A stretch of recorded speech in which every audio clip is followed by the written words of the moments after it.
നല്ലവണ്ണം വസ്ത്രധാരണം ചെയ്ത ഒരാൾ വന്ന് ഈശോയുടെ കാൽക്കൽ സാഷ്ടാംഗം പ്രണമിച്ചു. താങ്കൾ ആരാണ്? താങ്കൾക്ക് എന്താണ് വേണ്ടത്? അയാൾ അപ്പോഴും കരയുകയും നെടുവീർപ്പിടുകയും ചെയ്തുകൊണ്ടിരുന്നു. അപ്പോൾ വീട്ടുടമസ്ഥൻ ഈശോയുടെ കുപ്പായത്തൊങ്ങലിൽ പിടിച്ചുകൊണ്ട് ഇങ്ങനെ മന്ത്രിച്ചു: ടെട്രാർക്കിന്റെ ഒരു ഉദ്യോഗസ്ഥനാണ് ഇയാൾ.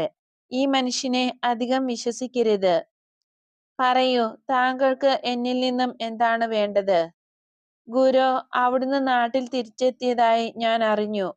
ദൈവത്തെ എന്നവണ്ണം ഞാൻ അങ്ങയെ കാത്തിരിക്കുകയായിരുന്നു. അങ്ങ് ഉടനെ കഫർനാമിലേക്ക് വന്നാലും. എന്റെ മകൻ മരണക്കിടക്കയിൽ കിടന്ന് നിമിഷങ്ങൾ എണ്ണുകയാണ്. അങ്ങയുടെ ശിഷ്യനായ യോഹന്നാനെ ഞാൻ കണ്ടിരുന്നു. അവിടുന്ന് ഇങ്ങോട്ട് വരുന്നുണ്ടെന്ന് അദ്ദേഹമാണ് പറഞ്ഞത്. ദയവായി എന്റെ കൂടെ വന്നാലും.